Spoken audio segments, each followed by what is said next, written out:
I'm Jeremy Till, and this is Amplify.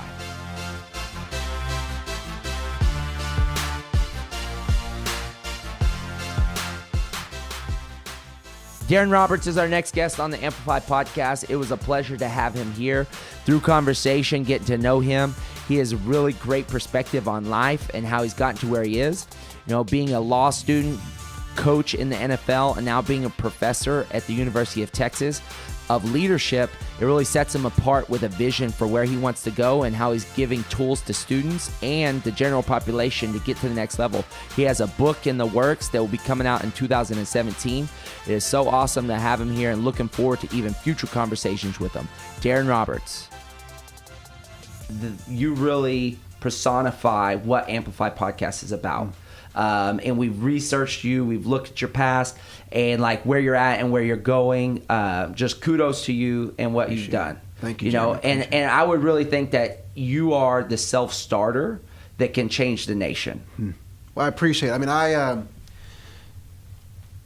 mean, my dad at the age of 6, he sits me down and pulls out this map of Panola County. So I'm a 5th generation East Texan. And he points to this plot, and it has B. Roberts, which stood for Bill Roberts, who's my great-great-grandfather. And he had 170 acres. And then I looked up at the top right, I didn't understand this then, but the year was 1870. And so my dad points to it, and he says, "This is why you can't ever have any excuses," and just rolls the map up. And I'm like, what the hell is this guy talking about? But then, I get older and we're talking about the fact that how does this black guy in East Texas end up with 170 acres, 5 years removed from the Civil War, in a county that stuck with the Confederacy? How do you do that? And we still don't know because there aren't any records. But that for me really set, I think that experience, and then my dad's Baptist minister, he's been pastoring for 40 years. He would take me everywhere with him. So funerals, visiting sick in the hospital. And so I, at an early age, had a real sense of mortality. I always thought I would die young. And so for me, everything was urgent. Everything was, there is no 10-year, 5-year plan. What are we doing right now? So I think that those two experiences really set the stage for me. That's the way I approach life. I've slowed down a bit. I have 4 kids under 5. I'm married, but I still have this. I'm very aware that every day is a blessing, and so people say, tomorrow's not promised. For me, I'm like, hey, noon's not promised. Who knows? I've had buddies who've had brain aneurysms in court, right? So I'm like, okay, I'm 37. How can I really maximize my day and do what I'm supposed to be doing on the earth? That's my thing. So we're going to get even more into your story, which is going to bring tremendous amount of value. But, one thing that you talk about, and I know that you have a book coming out in January, but you talk about transition. And I believe today in the 21st century, in 2016, transition is the new norm. And that's what I'm interested to hear your take on it, because constant is not the norm. And if you're sitting in constant or thinking you're in constant, you're either going to be depressed, in shock, or you're going to be you're out of the whole equation. And so it's this philosophy of transition and how to move through it. You've been through some transitions. And now tell us about that. Yeah. So for me,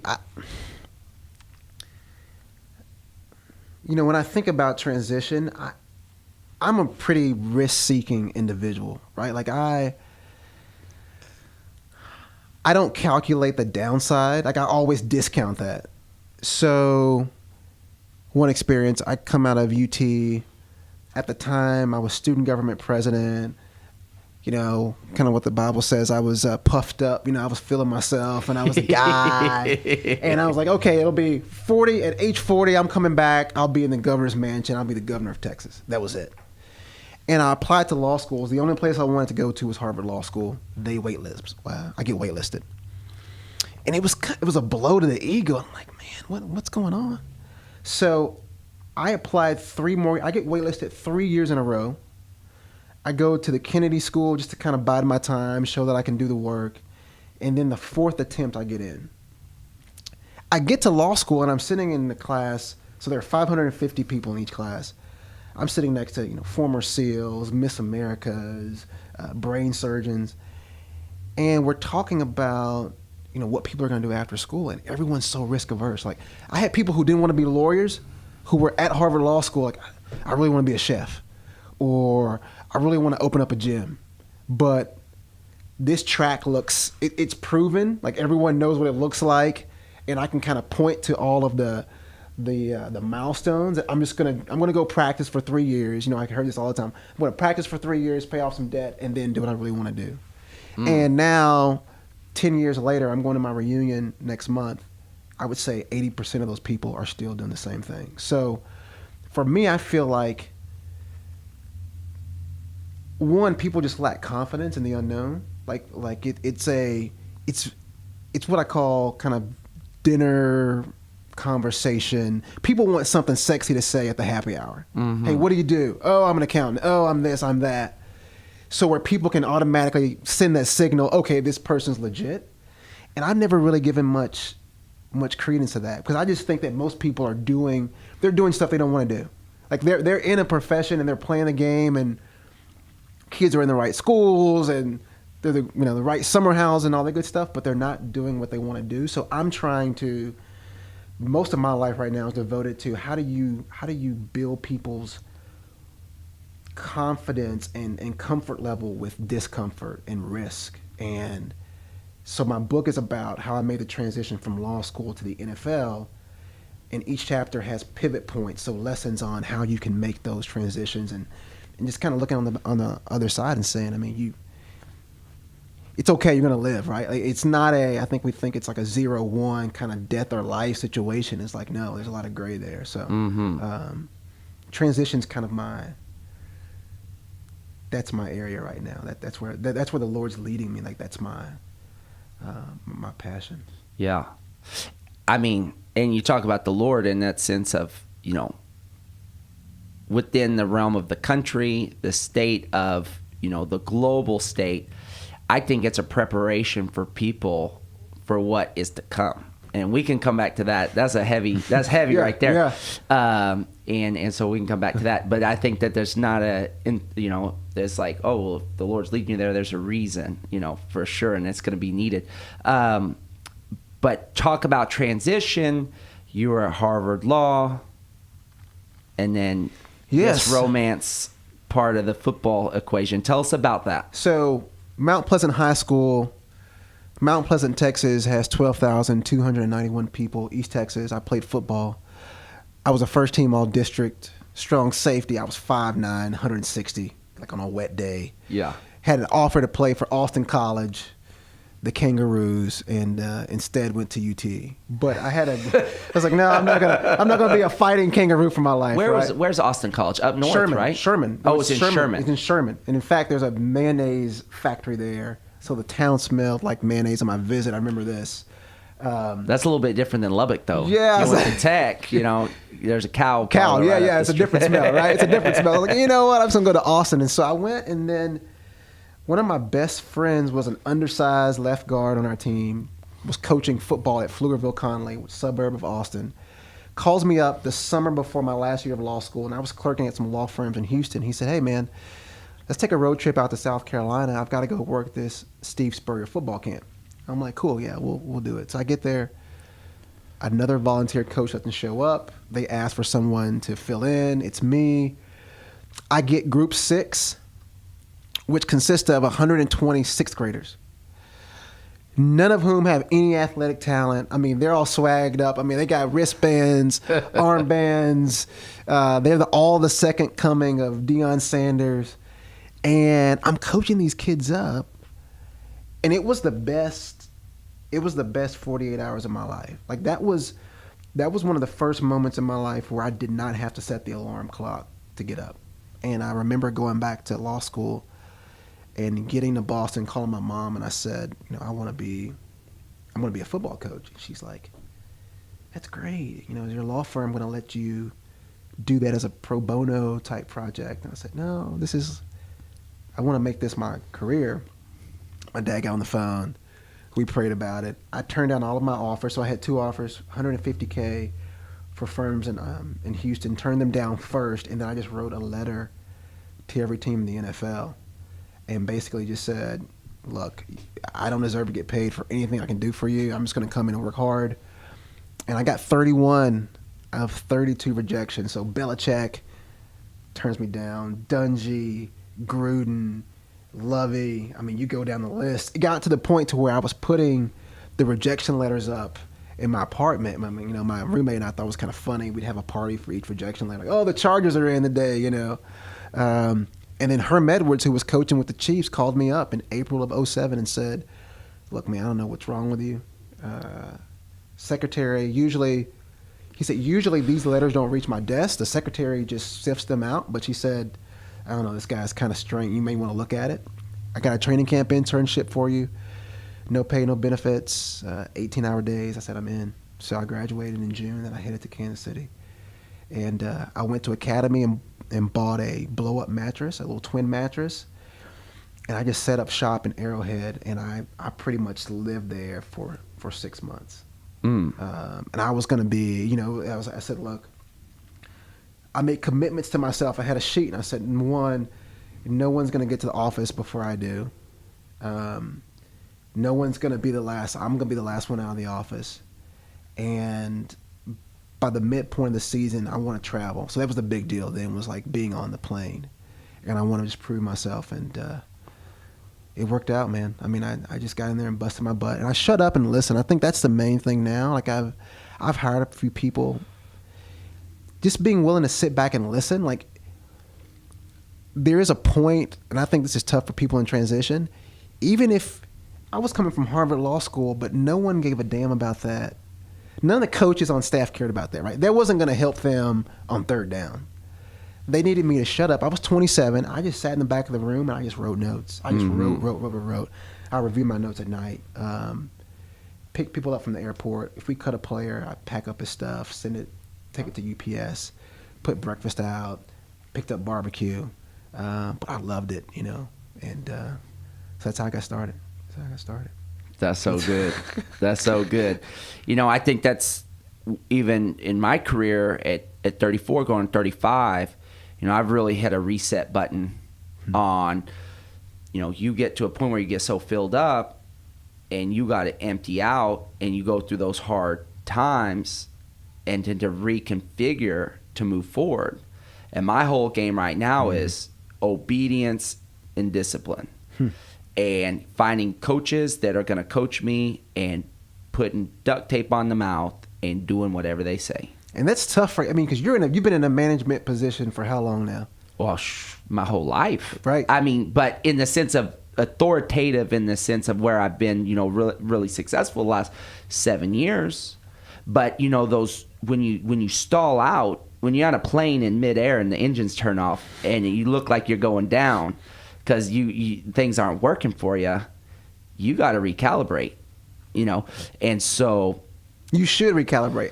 But see, that's a natural. This is what I'm just interested in this, right? Because you say you got to recalibrate. I think most people know they should, but they don't see it as a necessary practice.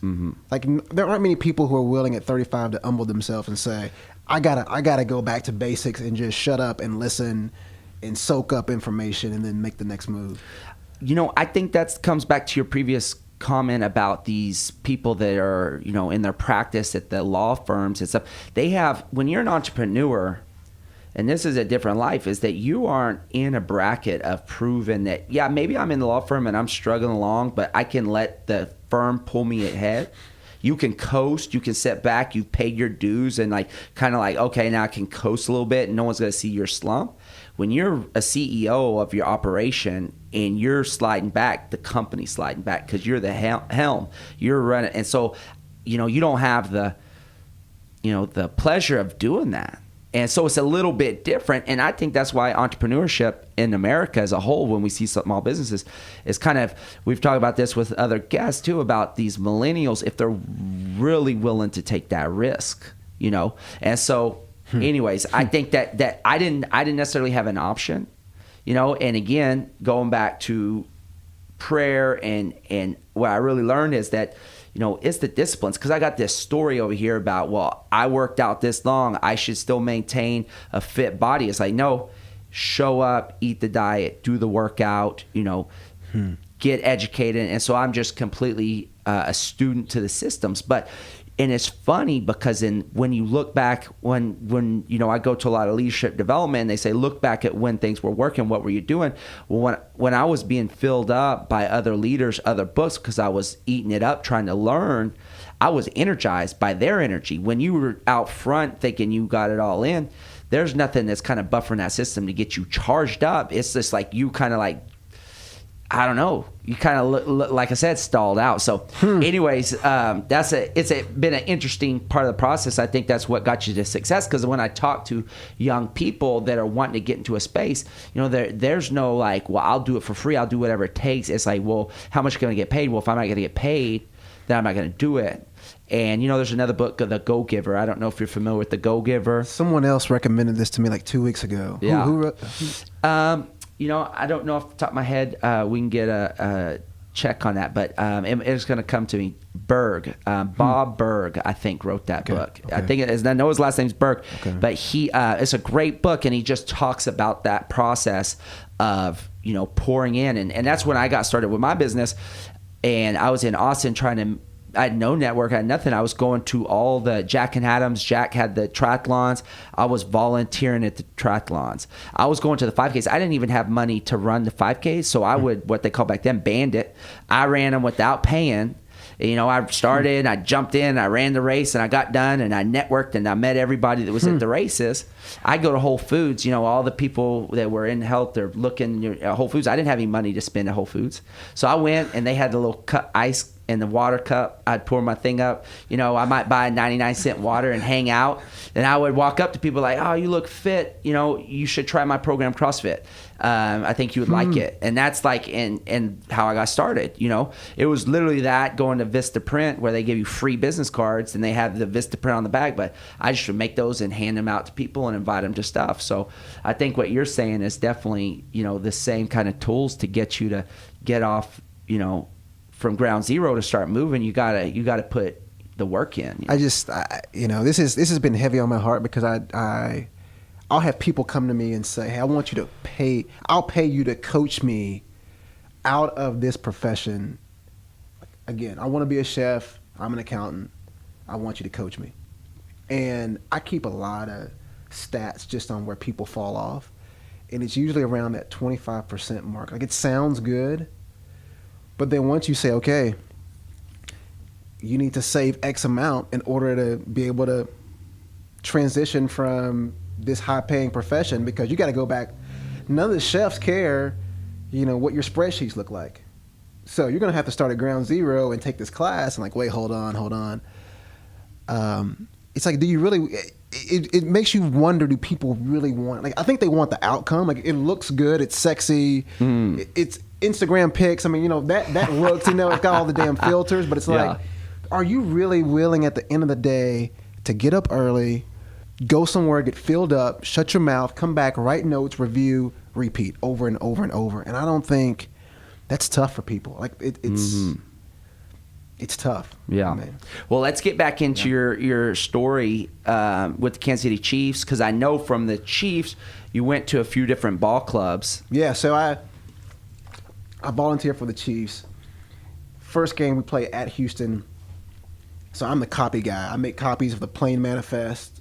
This is on a Thursday. Before that Sunday, I'm on the plane. I'm like, man, I'm on the plane. I'm pumped. Call my parents. I'm excited. Next Friday, I have to make another copy of the manifest. I'm off the plane. So the GM found out that the coach had put me on the plane and was like, who is this guy? Took me off. So I was like, all right. So I bought a Southwest ticket. I knew where the hotel was, and I just showed up. And my head coach is like, man, look, dude, you're like, the GM doesn't want you here. I said, look, I bought the ticket myself. I've got family here I'm staying with. Just let me sit in the meetings. I got a pass to get into the game from the director of football ops. Special teams coach is like, hey, man, I could use you on the sideline. I just did that. And then after that, I was on the plane. to the end of the season, we go 4-12 that year. So that was my first experience, 2008, Black Monday. So after the last game of the season, I'm sitting in my office, which was the press box to overlooking Arrowhead.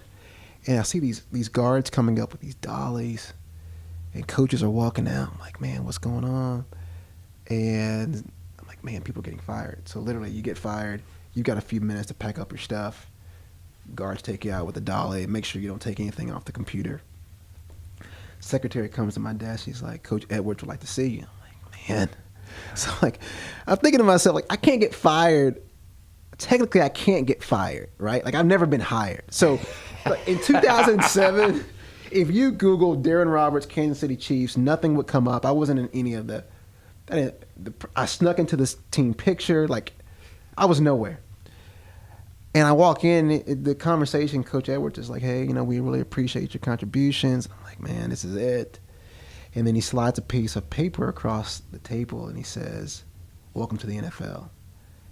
And so it was my first coaching contract.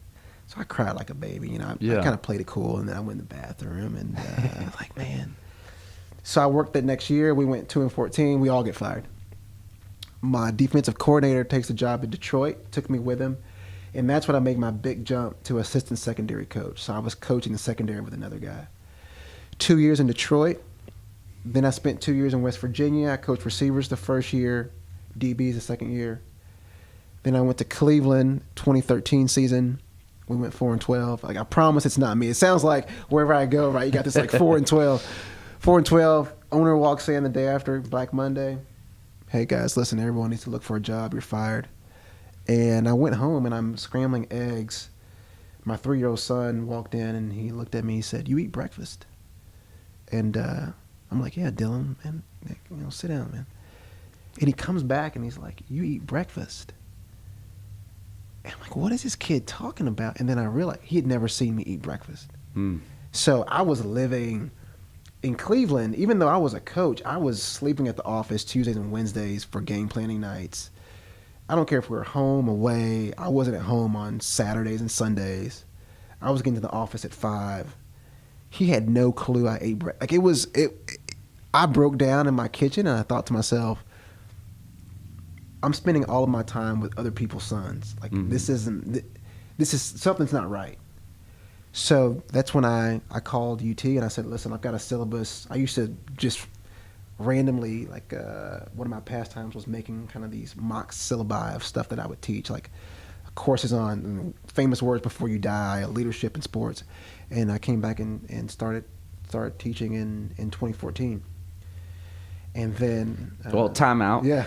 You just roll back. You said UT syllabus, boom, you got a class. So it's fun. I mean, I kept a good relationship with a professor who became the head of a department. And I said, I don't know if there's any room for this.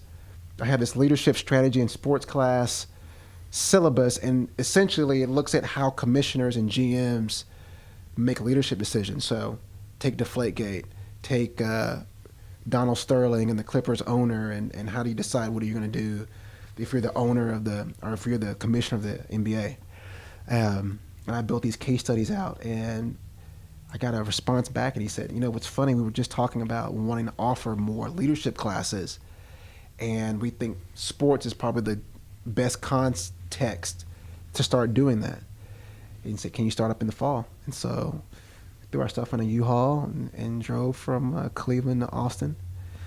And it was just a blessing. I started teaching, and then the Ray Rice episode went down. Mm-hmm.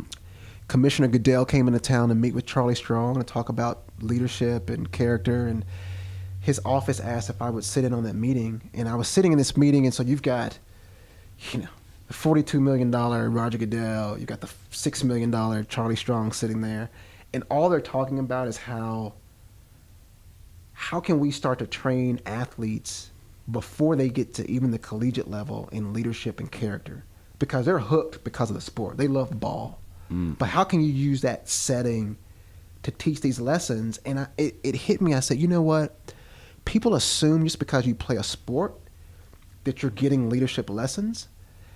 But I believe it's got to be an intentional, you have to have the right coach who's not just saying, well, you kind of get time management because you have a schedule up on the weight room door. Like, no, like you have to talk about it and they have to model the behavior. And so I had a talk with our president here at the time, Bill Powers, and 2 months later he said, I want to build this Center for Sports Leadership. And I said, yeah. I said, that's great. So I put together a proposal. And really, I was here on sabbatical. I was going to probably go back into coaching. And he said, I want you to run it. I said, I don't know. And then a month later, we were having a press conference. And it was just it was close enough to sports for me, but it was also, I feel like I could impact at a higher level athletes in the leadership space. Like that's my purpose, is using sport as a context to teach leadership. Man, that's awesome. So, that's awesome. That's good stuff. So you've been doing that for 2 years now? For 2 years. So we're at 18 months now. I teach a class called Game Plan for Winning at Life to every freshman athlete. So we split, there are 150 freshman athletes that come through the University of Texas.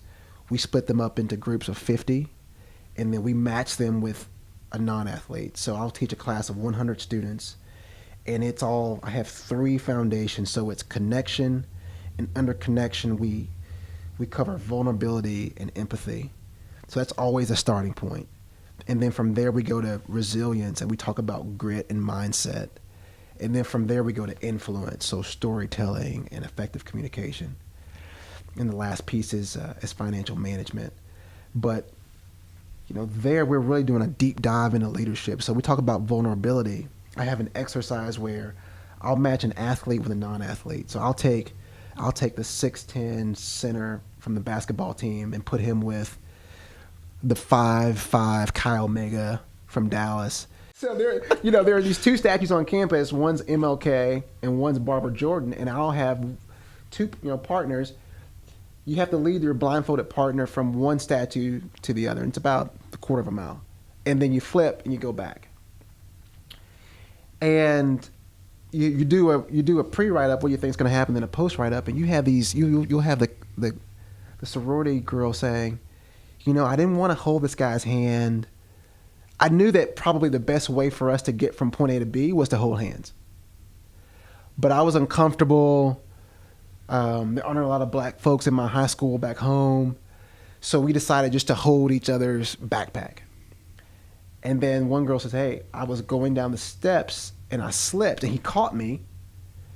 And then we just held hands from that point forward. We're like, listen, at the end of the day, we're worried about something that's not going to help us to get to the end destination. If the best way for us to get from point A to B is to hold hands, let's hold hands regardless of race, gender, and all that good stuff. So it's like exercises like that we consistently build into the syllabus to where you can start to break down these barriers and say, okay, let's just get to the ground level and say, all right, start noticing commonalities instead of all these division points. Have you done, when you talk about that topic, Brene Brown out of Houston? So we read Darren greatly. Mm-hmm. We watch her TED Talk. I love her.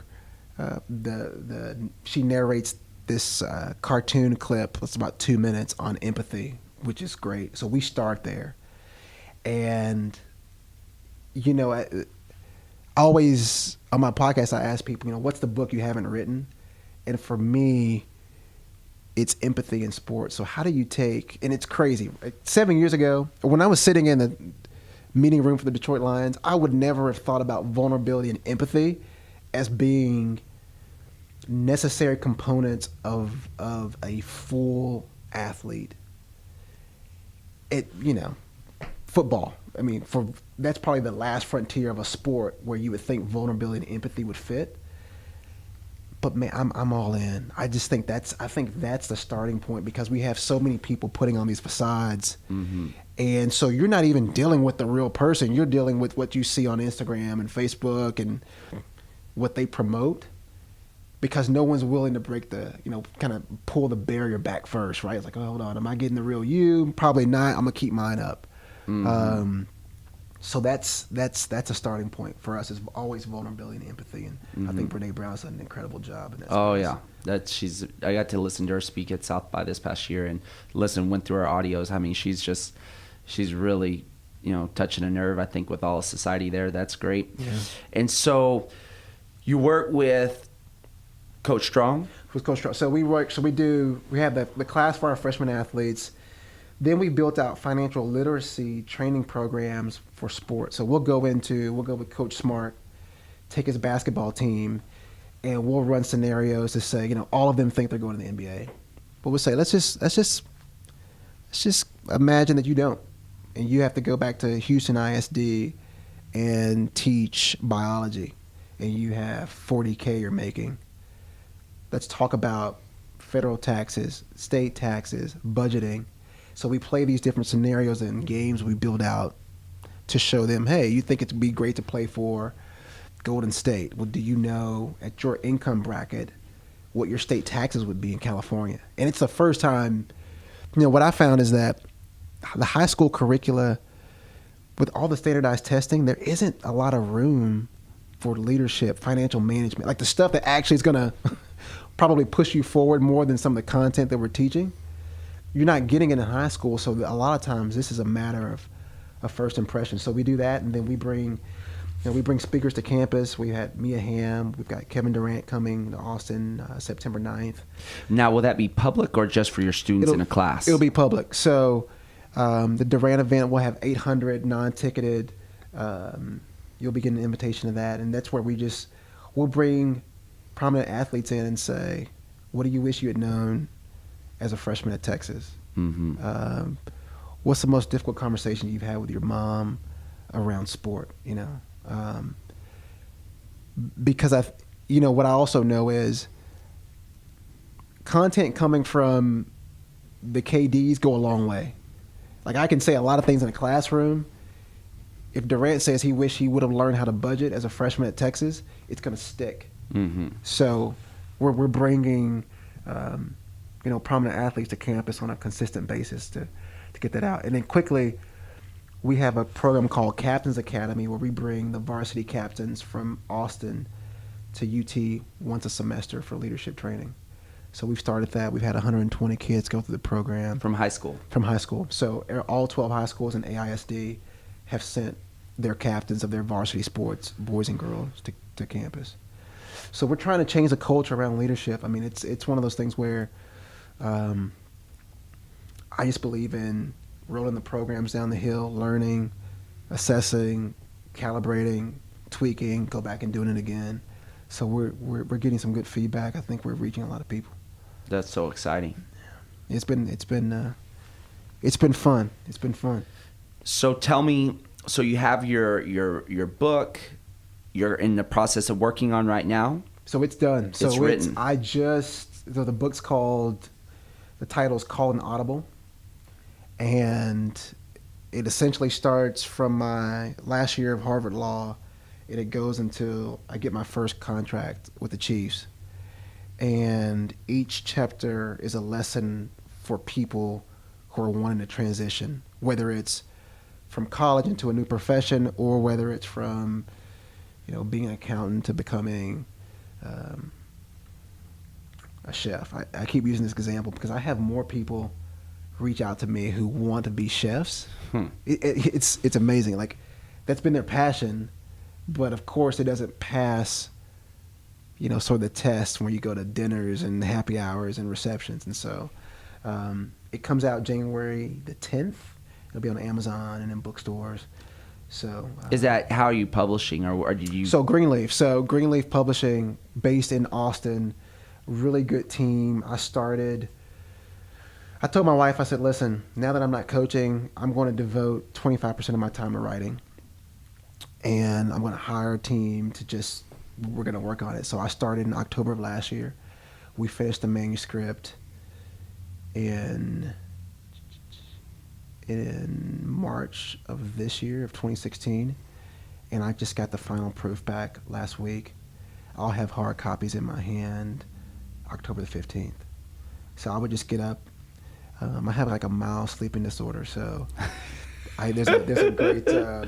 I've got a 24-hour coffee shop called Strange Brew down the street from me, and I'm up at 3, and I would just put the headphones on and write for an hour at a minimum every day, and just pound it out. And So I'm pleased with it, man. I'm looking forward to it getting out. Cool. Yeah. Cool, man. Well, so we're going to dive into some specific questions. Yeah.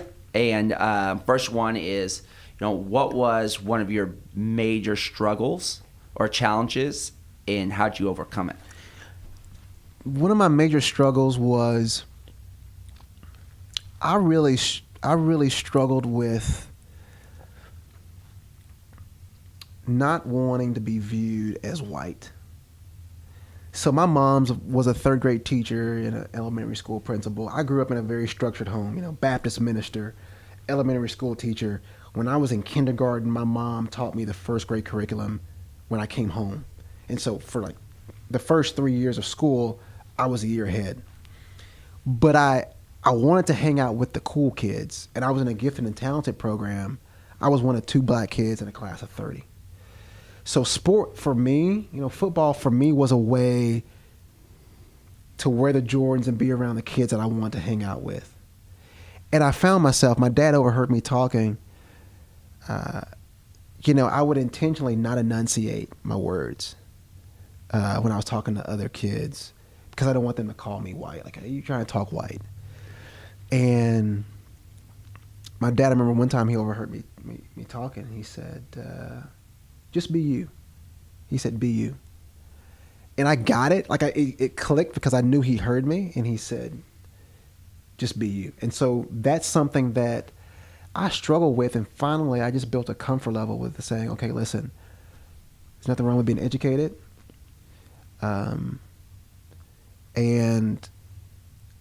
I'm not going to alter the way I communicate because I want to fit into a certain group. And I think that's a good lesson that I learned early because that's a test I've had to, that same test comes up at every point in your life, whether you're in college or working in the real world. Mm-hmm. Everyone tries to conform, but just be you. So, yeah. Good. Yeah. And so, coming off of your father's advice, any other advice that has really been strong for you that's kind of been a course? Yeah, so my dad would always have these sayings. He would always tell me, every morning he'd take me to school, he'd say, before we open the door, he'd say, let's go slay some dragons. And, it's funny now, I take my 6-year-old and my 4-year-old to school every morning. I do the same thing. And my son's like, what is slay? And so we talked about it, and he's like, well, there aren't any dragons, I said, oh yeah, there are, what about that science class you don't like? He's like, oh yeah, I got to do the science. And he's in a Spanish immersion program. But that always, every morning, that just goes through my head. Like, you got to, and I think about the story of, Pastor Richard, mutual friend of ours, he posted this scripture on Instagram talking about how David ran out at Goliath. And I've read that story a million times, but I didn't realize, he ran at him first. And I just think to myself, you almost got to spook your fears, Like I listened to the Tim Ferriss podcast. He has a great episode with Jamie Foxx, and Jamie said, he asked, what's on the other side of fear? Mm-hmm.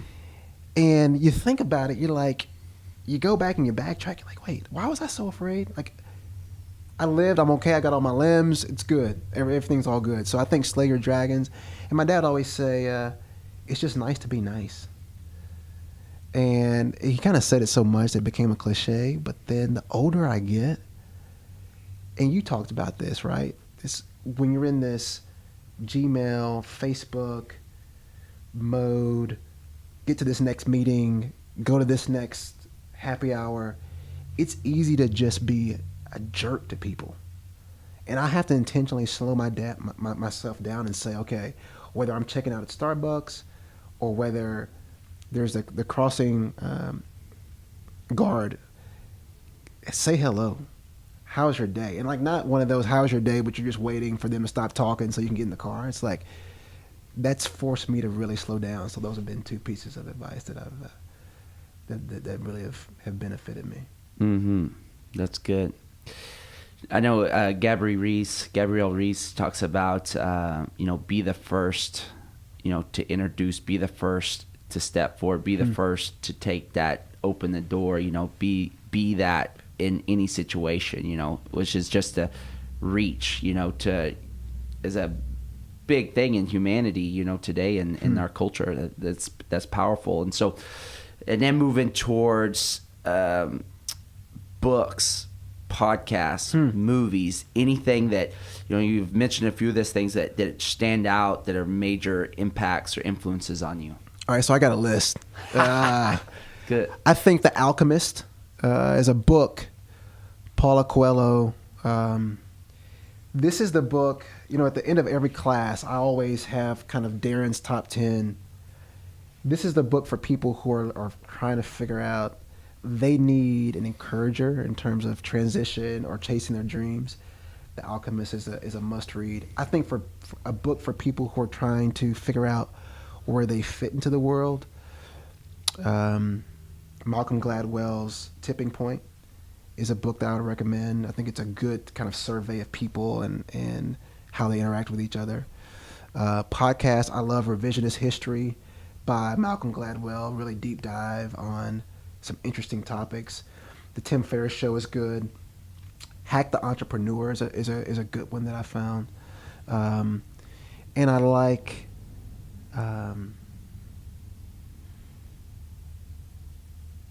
Passive Income. The Passive Income podcast is another good one. Movies. Glory has been a movie for me that's, Denzel Washington, Morgan Freeman. That's one that I'll go back to a lot. Just some of the conversation they have around the campfire, and that's a good motivator for me to kind of keep going. And I'm trying to think, I don't want to forget anything. Those would probably be a good kind of bundle for me in terms of books and movies and podcasts.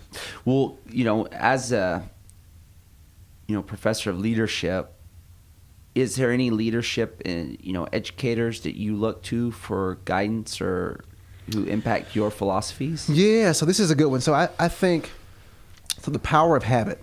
I studied leadership when I was at the Kennedy School, and I always found it hard. I could never endorse one theory. I found myself kind of taking bits and pieces. So a lot of the work around transactional versus transformational leadership. Transactional is this very much, you work for me, you get paid X, you show up at this time, you leave at this time, versus, okay, we're working together. What do you want to accomplish in life? How can we help you accomplish that through your job? And people, I think, are looking for transformational leaders. So a lot of what I teach is how can you shift from being a transactional leader to a transformational leader and really seek to meet the needs of the people that are looking to you for guidance. Mm-hmm. So around books, around the leadership space, The Power of Habit, Charles Duhigg, is a good one. And I think that's one of those, for me, it always comes back to what do you do on a daily basis? Like, how are you being intentional? People talk about like, oh yeah, this sounds good, I want to do this and that. Like, how intentional are you being with like structuring your day for 365 times a year and then doing it over and over and over? So that book gets to how you can kind of build healthy habits. Yeah. Well, that, brings into, what I feel like a lot of the thought leaders in the space of leadership are talking about right now is habits and the power of habits over willpower.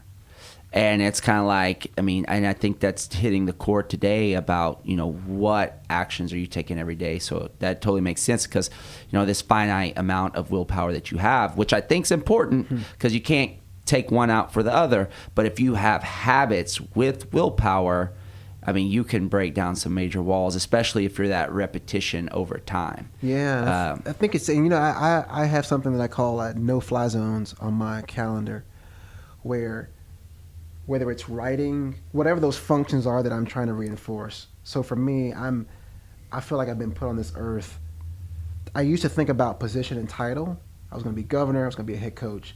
Now for me, my life has to consist of teaching, writing, speaking. And so I don't know what the organization or the team or the title looks like, But now those are my new filters, and so any opportunity that I get, it has to run through those filters first.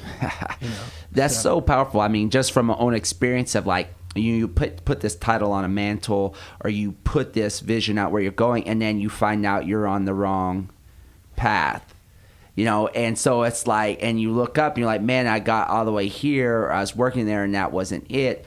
And it seems like the way you just described it, which is powerful, is that writing, what was the other two? So writing, speaking, and teaching, those are the three functions that I have to. Which speaks to the versatility of transition. Yeah. And now, as you start to see where you couldn't bend because I was going to be the governor at this, now the bending and the fluidity of life can allow you to adjust as needed, which makes it much easier to recalibrate and pivot, where you're going to go. I agree. And I think that what I found is that we focus so much, like, in my family, we don't ask our kids, what do you want to be when you grow up? We say, who do you want to help? Like, who do you want to help? How do you think you'll help people as a job? And so the answers become a lot more nuanced versus astronaut or, teacher. I think people get focused on title because they see someone in a position. And I've climbed up enough organizational ladders that the closer you get, like the more the veil starts to kind of go up, and then you're like, oh man, the president or head coach or GM, like that doesn't look like what it looked like when I was an intern. So I just think there's a lot of smoke around titles, and we just think, okay, well, the pay grade's great and the notoriety's good, so it's got to be good for me. But in reality, oftentimes it's not. Man, that's so good. I'm taking notes during the podcast. I'm just bring mine in. That's good. So next question for you. What are 3 lessons or life experiences that you would pass on to our listeners? So 3 life lessons. The first one I would say is practice gratitude. So I pick a word for the year, and then after picking that word, I schedule acts to live that out. So last year it was grit. This year it's gratitude. For me, it begins with gratitude in that I spend my morning prayer, 80% of it consists of thank yous. And I just try to go from micro to macro. So thank you for this bed. Thank you for sheets. Thank you for air conditioning, and then work my way up. And it's funny. My dad's like, the longer you do that, I mean, you'll if you really put enough time into it, like you don't have enough time. And so that, because it used to begin with, can I, may I, will you please, and that's allowed me to slow down and say, okay, man, I've got it good. I'm going to continue to be ambitious, but I'm going to be thankful for what I have. So I would say number 1 is practice gratitude on a daily basis. 2, I think people have to reject the status quo. Everything is, and I'm dealing with freshmen who come to me for advice, and I'm always amazed at how much they've accepted as just the norm. Daddy is a lawyer, mom's a doctor, so I had to go into pre-med. Why do you want to go into pre-med? You want to become a doctor? Yes. What kind of doctor? I don't know. What do you think you like about the profession? I'm not sure. And you start breaking that down, and then all of a sudden you realize they don't want to be a doctor. They want to be a freaking cartoonist. So I think you got to constantly question, like that why has to be at the forefront of your mind. Like, why is this the case? Like, why am I driving this way? Why does the syllabus look this way? Like, why can't we have some assignments on Snapchat? Why? Like, constantly asking questions. Because it's very easy to get caught up in the drift by just taking things as they are. It's easy, but I feel like at 50, you're going to look back and say, you know what, I wasted half my life. So practice gratitude, I think, number 1, questioning the status quo. 3, I think you have to institute some no-fly zones, again, in your calendar. So I have intentional dead space in my calendar. I don't schedule anything there. My executive assistant doesn't put anything there. Like, that's just time for me, and I unplug. I literally just think. I will go to a space where I know I won't be interrupted, and I just think. And it sounds hokey, but that's like my best. Most of my idea generation comes from when I say, okay, I'm putting my phone in airplane mode. I'm not going to take my laptop or my iPad. I'm just going to think. So I do think carving out space, because people will eat your time up. I did a review of all my appointments from 2015 in Google Calendar, and I thought, man, there's probably 20% of the time that I was really enjoying, maybe 25%. And now I've been more comfortable with telling people no in a nice way, because this thing is a finite resource. Like a minute here is a minute away from Dylan or Sydney or my other kids, Jack and Delaney. So I'm very intentional about what I do each day. Well, thank you for coming on the podcast. I appreciate it. Thank you for having me. This was a no-brainer, man. Okay, good. Well, that brings us kind of to, you've really shared a lot of great nuggets. It's just really powerful in the sense of being a guest. And so we want people to be able to find you online and just be able to look at, planning to get your book and all that stuff. I know we're going to have you back on, but where can people find you on the World Wide Web? My social media handle across all platforms is @CoachDKR. So I'm on Snapchat, Twitter, and Instagram. So you can find me @CoachDKR. I'm on Facebook, and then my website is www.daronkroberts.com. So DaronKroberts.com. So I blog. I'll have a page that I call Soul Candy, which when I find really good articles or episodes from podcasts, I'll post those up there. So that's the way you can find me, and then also information on the book. So I'm thankful you brought me on, man. I enjoyed it, Peter. Appreciate it. Yeah, we appreciate you, man, and we'll look forward to having you back on. And this was awesome. Thank you. Thank you. Yep. Thank you. Yep. Thank you so much for joining us on the Amplify Podcast. You can find more at theamplifypodcast.com. Our social links to Facebook, Twitter, and Instagram. Join us in conversation. Let us know what you're thinking and how we can best service you guys. We will see you again really soon.